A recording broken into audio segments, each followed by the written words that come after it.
Hello বন্ধুরা, সবাই কেমন আছো? আশা করি সবাই খুব ভালো আছো। আমিও ভীষণ ভালো আছি। আমার চ্যানেল পিঙ্কস ক্রিয়েশনে তোমাদের সবাইকে স্বাগত।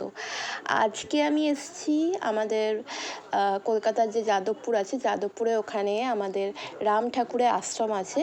তো সেখানে আমি আজকে এসেছি কারণ আমি দীক্ষা নিলাম রাম ঠাকুরের, তো সেই জন্যই আমি এসেছিলাম। তো সেখানে খুব সুন্দর করে সব কিছু সাজানো ছিল। ভোরবেলা আমরা চলে গেছিলাম, সকাল সকাল আমরা দীক্ষা নিলাম, দীক্ষা নিয়ে আবার আমরা এই তাড়াতাড়ি করে ফিরে অফিস জয়েন করেছি। তো ওখানে গিয়ে ওখানকার যে মন্দির আর ওখানকার চারপাশের কেমনভাবে সাজিয়েছিল, তো সেটারই এই ভিডিওটা। একদম ছোট্ট ভিডিও, বেশি বড় নয়। তোমরা অবশ্যই পুরো ভিডিওটা দেখো, তাহলে তোমরা পুরো মন্দিরটা দর্শন করতে পারবে।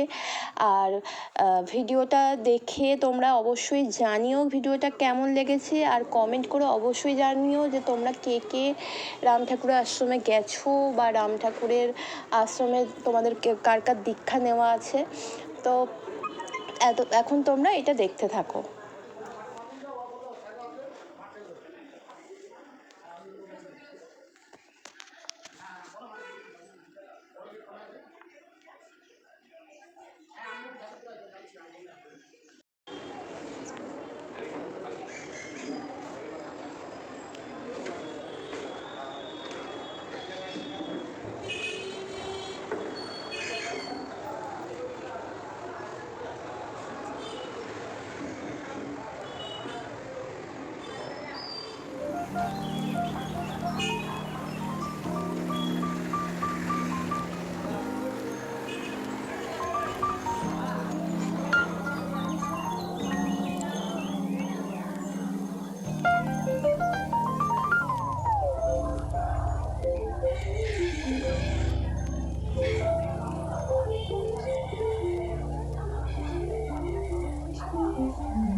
যেহেতু ওখানে দীক্ষা নেওয়ার দিন ছিল, তাই নিমিষের মধ্যে ভিড় হয়ে গেছে, প্রচুর লোক লাইন পড়ে গেছে যে দীক্ষা নেওয়ার জন্য। প্রচুর ভিড় ছিল। তো আমরা আমরা আগে গেছি বলে তাই, না হলে পরপর প্রচুর লাইন হয়ে গেছিলো। আর ভোগ খাওয়ারও ব্যবস্থা ছিল, যারা গেছে ওখানে অনেকেই ভোগ খেয়েছে, আমিও খেতে পারতাম, কিন্তু আমার দেরি হয়ে গেছিলো বলে আমি ভোগ খেতে পারিনি। তো তারপর আমরা দীক্ষা নিলাম। আর ও দীক্ষা নেওয়ার যেখানে যে গুরুদেব ছিলেন, ওনারও এই ভিডিওর মধ্যে রয়েছে। ওনার একটুখানি আমি জাস্ট ভিডিও করেছি। তো যাই হোক, ওখানে ভিডিও করা নিষেধ ছিল, তো বলে আমি একটু ঘুরিয়ে নিয়ে আমি অফ করে দিয়েছি। তো অনেকেই ভিডিও করছিল, ছবিও তুলেছে, তো আমি জাস্ট একটুখানি ঘুরিয়ে নিয়ে আমি অফ করে দিয়েছি। তো সেটারও রয়েছে ভিডিও এই ভিডিওর মধ্যেই, তোমরা অবশ্যই দেখো। তোমাদের আশা করি খুব ভালো লাগবে ভিডিওটা, একটু অন্যরকম। আর খুব সুন্দর করে সাজিয়েছিল সেদিনকে আশ্রমটা, ভীষণ ভালো লাগছিল, ভীষণ মনটায় যেন শান্তি লাগছিল। তো সেটা তোমরা ভালো করে দেখলে তোমাদেরও খুব ভালো লাগবে।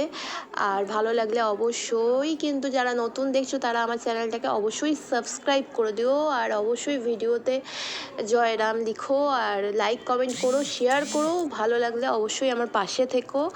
দেখা হবে নেক্সট ভিডিওতে। এখন তাহলে টাটা।